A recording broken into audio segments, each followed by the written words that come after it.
Story 1. The Frostbitten Wanderer. It was the kind of winter night that made the air sharp enough to cut your skin. The snow-covered streets of the small town were quiet, except for the occasional howl of the wind. Rachel, a nurse at the local hospital, had just finished her late shift and was walking back home. She loved the walk, despite the cold. It gave her time to clear her head after a long day. As she turned down the street leading to her home, she noticed something strange. A figure stood at the end of the road, barely illuminated by the flickering streetlight. At first, Rachel thought it was just someone out for a late-night walk like herself, but something was off. The figure didn't move. It just stood there, staring straight ahead. As she got closer, she could make out more details. The person was thin, almost emaciated, with clothes that were tattered and filthy, inappropriate for the freezing weather. His face was gaunt, lips blue with cold, eyes hollow. He stood barefoot on the icy pavement, his feet pale and frostbitten. Alarmed, Rachel hurried toward him. "Are you okay?" she called out. No response. "Do you need help?"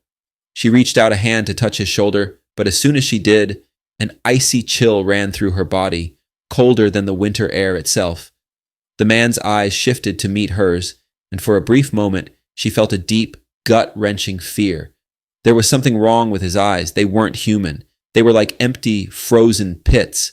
Rachel stumbled back, her breath coming in panicked gasps. The man's mouth twisted into a grotesque smile, and he began to speak in a voice so soft and unnatural, it barely registered over the howling wind. They left me out here, in the cold." Suddenly, a gust of wind swept through the street, and the figure vanished into the snow. Rachel stood there, heart racing, trying to make sense of what had just happened. She ran the rest of the way home, convinced she had encountered something that shouldn't exist. The next day, she reported the incident to the police, but they found nothing. No footprints, no sign of the man she had seen. But Rachel couldn't shake the feeling that he was still out there, waiting in the cold for someone else to find him. Story 2. The Cabin on Dead Man's Ridge. Nathan and his friends had been planning their winter getaway for months. They had rented a remote cabin in the mountains for a weekend of snowboarding and relaxation. The cabin was isolated, perched on a ridge known by locals as Dead Man's Ridge, a name they thought was more of a local legend than anything to take seriously. They arrived late in the afternoon, the sun already setting behind the snow-covered peaks. The cabin was cozy, though clearly old, with its creaking wooden floors and a fireplace that seemed to flicker a little too ominously. Still, they were excited, and after unpacking, the group settled in for a night of drinks and stories by the fire. At some point during the evening, the conversation shifted to the history of the ridge. According to local lore, the ridge was cursed. Decades ago, a group of miners had lived there during a particularly brutal winter. Supplies ran out and they were snowed in for weeks. Desperation set in, and some of the miners turned on each other. When the snow finally thawed, their bodies were found, frozen, scattered across the ridge. The group laughed it off, attributing the story to the overactive imaginations of locals. But as the night wore on, strange things started happening. First, it was the sound, a faint rhythmic tapping coming from the walls. At first, they thought it was just the wind, but the tapping grew louder and more insistent, as if something was trying to get in or out. Then, there were the shadows. Nathan swore he saw something moving outside the cabin. Every time he glanced out the window, he caught a glimpse of a dark figure in the snow, but when he looked directly at it, it vanished. His friends dismissed his concerns, blaming the alcohol. It wasn't until the power went out that they truly began to panic. The lights flickered once, twice, and then the cabin was plunged into darkness. The fire sputtered out, leaving them in the cold, pitch-black cabin.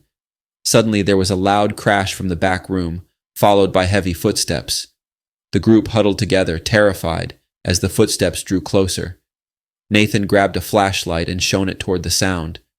Standing in the hallway was a figure, tall and menacing, its face obscured by shadow. It was wearing old, tattered clothes, and its skin looked frostbitten and pale, as though it had been out in the snow for years. The figure slowly raised its hand, pointing at the group with a skeletal finger. Then, just as quickly as it had appeared, the figure vanished. The power flickered back on, and the fire roared to life once more. But the damage was done. The group packed up their things and left the cabin that very night, vowing never to return to Dead Man's Ridge. Story 3. The Cry in the Forest. Marie and her husband Tom had just moved to a small town near the edge of a dense, snow-covered forest. They had been looking forward to the peaceful, quiet life away from the city. Winter had come quickly that year, blanketing everything in white, and the couple spent their evenings sitting by the fire enjoying the solitude. One night, as they were preparing for bed, they heard it. A soft, mournful cry coming from the woods. At first, Marie thought it was just an animal, maybe a deer or a fox, but the sound was too human. It was the unmistakable cry of a child. Marie's maternal instincts kicked in immediately. "We have to help," she said, pulling on her coat and boots. Tom was more hesitant. "There's no one out there. It's freezing. No one could survive in those woods." But Marie couldn't ignore the sound. She grabbed a flashlight and headed toward the edge of the forest. The snow was deep, making it difficult to walk, but the cry continued, guiding her deeper into the woods. As she ventured farther from the house, the trees closed in around her, their bare branches forming a twisted skeletal canopy above. The cry grew louder, more desperate. It sounded like a little girl, lost and afraid. "Hello?" Marie called out, her voice trembling. "Where are you?" The crying stopped. Silence filled the forest. Then, from behind her, a soft voice whispered, "Help me." Marie spun around, shining her flashlight in every direction. There was no one there, just the endless expanse of snow and trees. Her heart pounded in her chest as she realized she had ventured too far into the woods. Panic set in, and she began to make her way back toward the house, but the forest seemed different now. The trees looked unfamiliar, and the snow-covered path she had followed was gone. The whispering continued, following her as she stumbled through the snow. "Help me! Please!" Marie ran, the cold biting at her face, her lungs burning. She could still hear the voice growing louder, closer.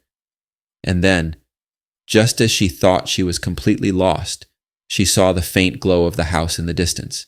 She bolted toward the light, not daring to look back. When she finally reached the house, Tom was standing in the doorway, his face pale with worry. "Where were you? You've been gone for hours." Marie collapsed into his arms, sobbing. She tried to explain what had happened, but Tom just shook his head. "There's no one out there. You must have imagined it." But Marie knew what she had heard. The voice, the cries, they were real. And even now, on cold winter nights, she swears she can still hear the faint sound of a child crying in the woods, calling out for help. These stories, born from the icy grip of winter, remind us that even the coldest nights can harbor more than just frost and snow. Some things, it seems, are better left frozen in the dark.